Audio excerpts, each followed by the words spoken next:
Hello and welcome to the North Coast Journal Preview. This is a show where we take a look at what's coming to this week's edition of the North Coast Journal.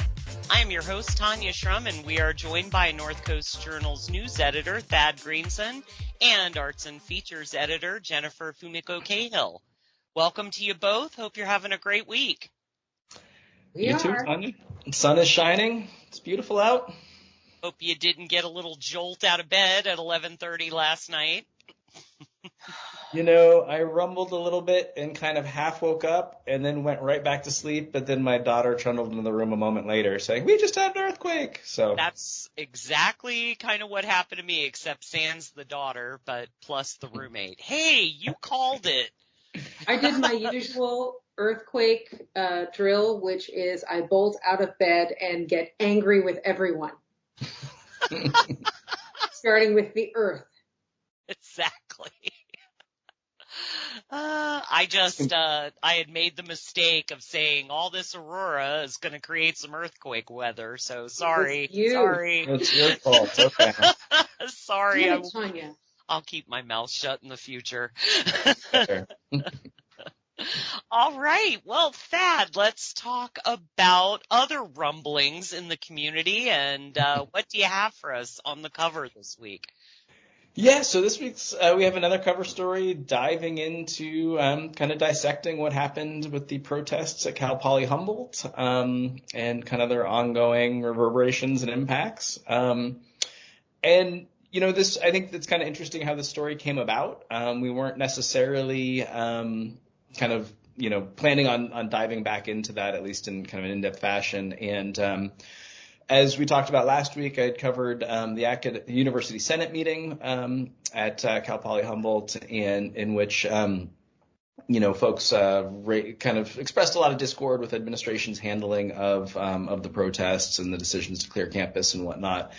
And at that meeting, President Tom Jackson Jr.'s chief of staff sat in for him and kind of acted as a proxy and said that he was there instead of Jackson because Jackson had legitimate concerns for his personal safety. And so after that meeting, I just followed up with the marketing communications office at Cal Poly and said kind of, what are these concerns about? Have there been threats to, you know, has he received threats? Then also asked if he was planning on attending commencement. And, you know, typically the way these things work at Cal Poly, especially in recent years, is that we send in, you know, these inquiries and then we might get an email back from the marketing communications team, but it seldom kind of goes above that.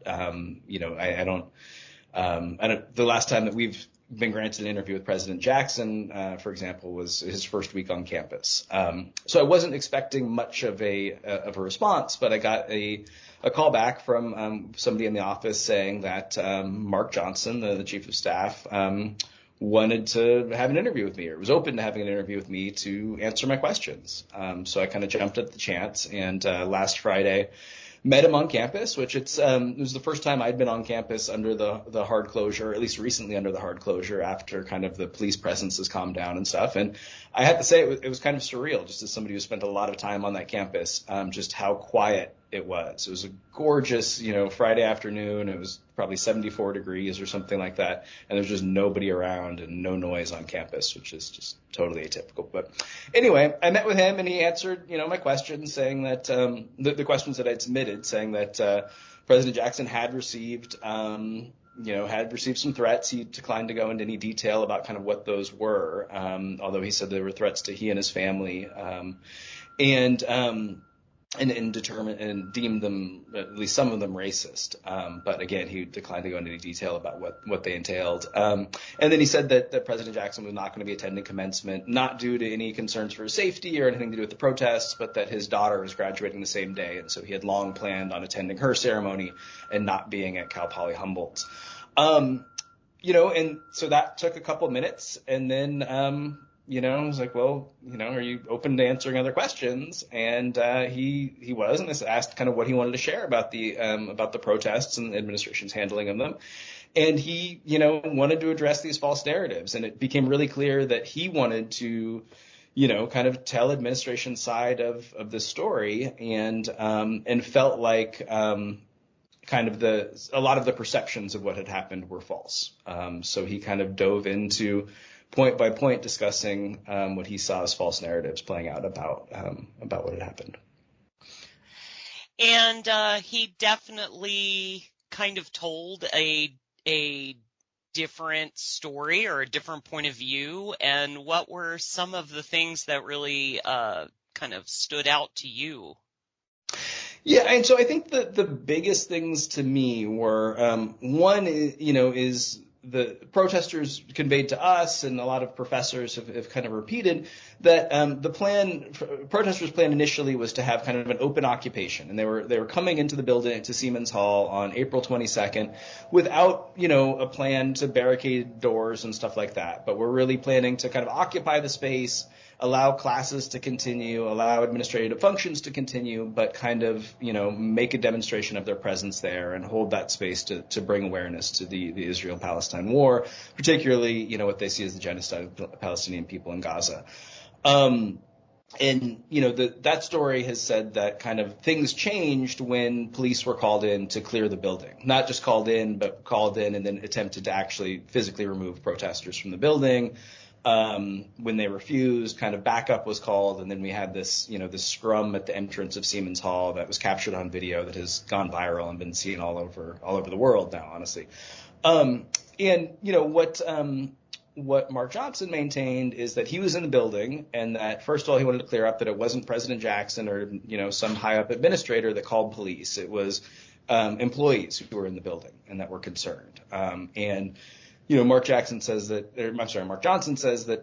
protesters came in intent on a hard occupation, and that before police ever set foot in the building, there were barricades going up in doorways, there was vandalism going on, there's people setting up tents in hallways.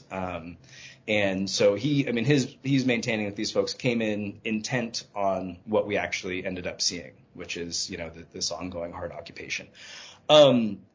Now, I'll just add that we have requested both 911 call transcripts from the University Police Department from that day, and then also body camera footage from the first officers that were on scene, hoping to kind of get a clear answer to some of this stuff. What, when officers first entered the building, what did they see? Were there already barricades? Was there already vandalism?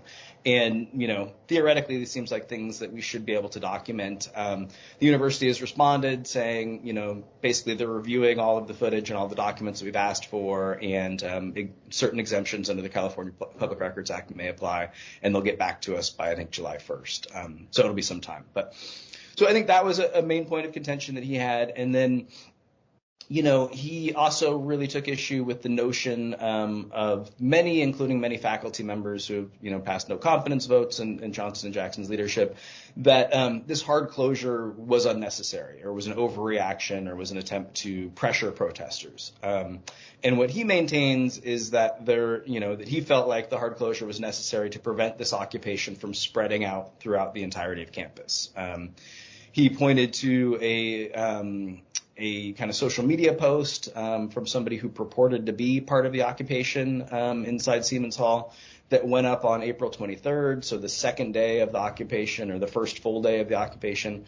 And it was kind of, he pointed to it as evidence that they were trying to get people to occupy other buildings and trying to expand the occupation.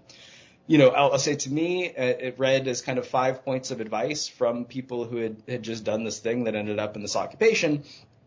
And, to me, it very much seemed like one could read it anyway as somebody saying, hey, if you're looking at doing this on other campuses, here are some things that we learned. And you could even interpret it as, that folks saying that, we didn't really intend to do this. One of the things they're saying is that, we recognize the importance of holding the space in the building when the first thing police told us was to leave and to go out to the quad.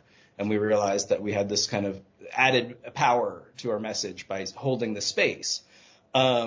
they also kind of recommend to other people to come better prepared than they did, with certain materials, including like goggles to ward off tear gas and stuff, because I forget exactly how they, coined it, but something like you never know when a casual sleepover could turn into something more serious. But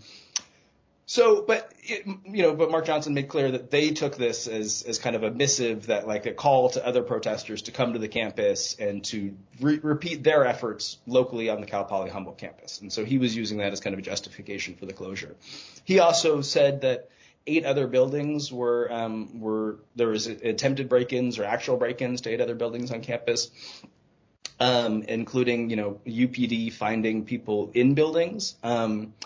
And so we looked through the University Police call logs, which typically document, every action a police department takes in a day, or every official action as far as contacting people or responding to a call or something that would result in a report, which you'd think kind of a reported break-in would.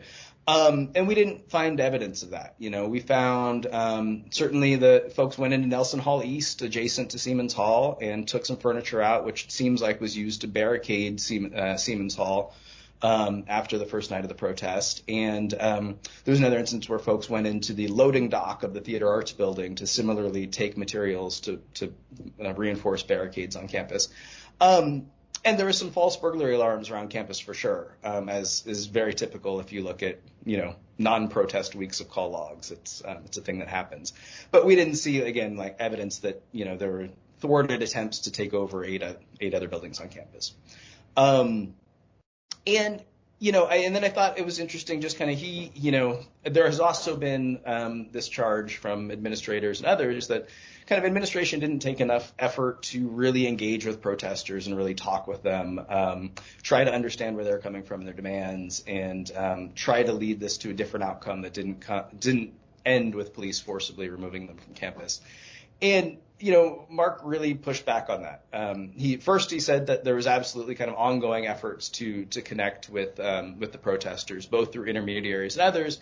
He conceded that kind of the emergency command team could have done more to bring in other voices, but said that they were in kind of regular contact with the protesters throughout. And said at least at one point, a couple administrators, who went into Siemens Hall to engage were shouted down and had things thrown at them and were kind of made it sound as though they were run out of the building. So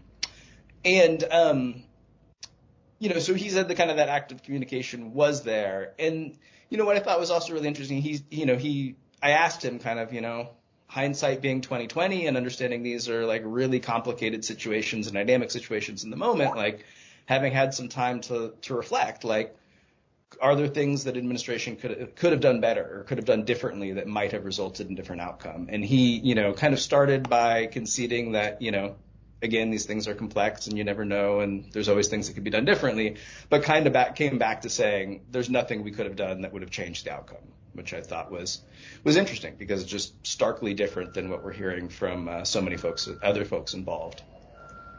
Yeah, it's definitely a pretty stalwart kind of position to take after all that has happened and seeing how the community reacted to it.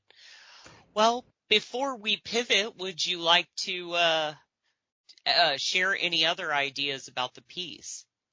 Well, I think I hope folks read it. I think that it's clear to me after this that, there is a huge divide into what different sides of this thing, how different sides of this thing are kind of casting it. And I'm hoping that through records requests and stuff, we can lend some clarity to what really happened. But yeah, I was surprised that I felt like his tone was somewhat defiant, which I don't really, I guess I'm not saying surprised me based on what did or didn't happen on the ground, but it surprised me given the divisions that we're seeing on campus. And this didn't strike me as somebody coming in saying, let's, all talk together and try to meet in common ground. This struck me as somebody coming in really ready to defend their decisions that are under a lot of scrutiny.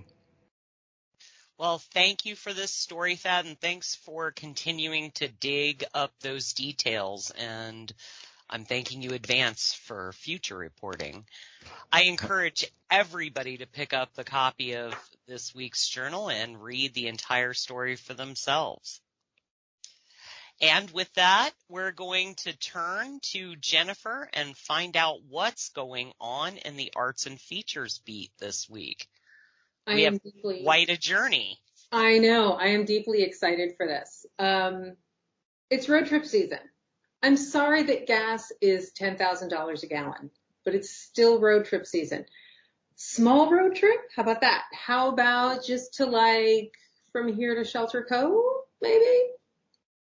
Amy Ogle, who you may recall, gave us a really great story on CBD mocktails. Absolutely. For our cannabis issue months ago.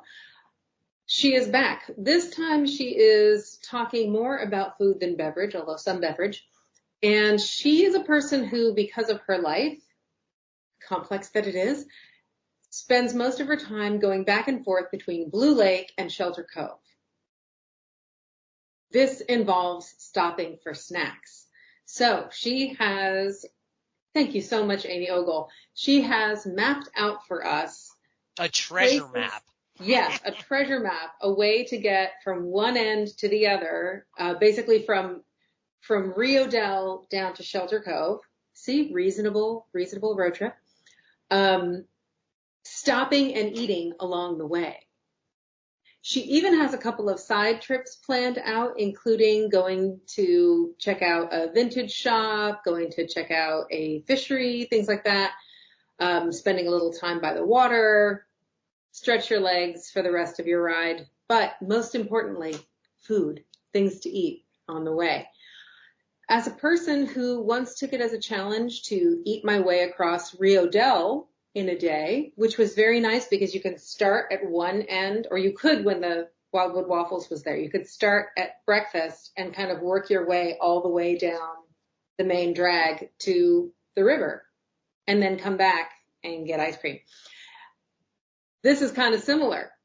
She starts with, in Rio Dell, Letty's Kitchen and Coffee, where she recommends the breakfast burrito, which I have had, and I second. I also second her recommendation for the Patron Kitchen, Chef's Kiss. She recommends a Milanese sandwich. If you are brave, look into my eyes. Are you really hungry? If you are really hungry, the Cubana has everything in the whole kitchen on a torta bun. But she has all kinds of cool stuff, like some things that I haven't tried yet. I have yet to get to the Floodplain Produce Farm stand to have the blackberry popsicles, but I have heard tell for like a decade. All I hear about is the blackberry popsicles. Myers Flat Saloon. People love saloon. The Chimney Tree Grill. I haven't been there, but I have seen so many pictures online of the enormous burger, which is a DIY kind of salad bar approach to adding things to your burger, but it is like a dinner plate. It's a huge, huge thing.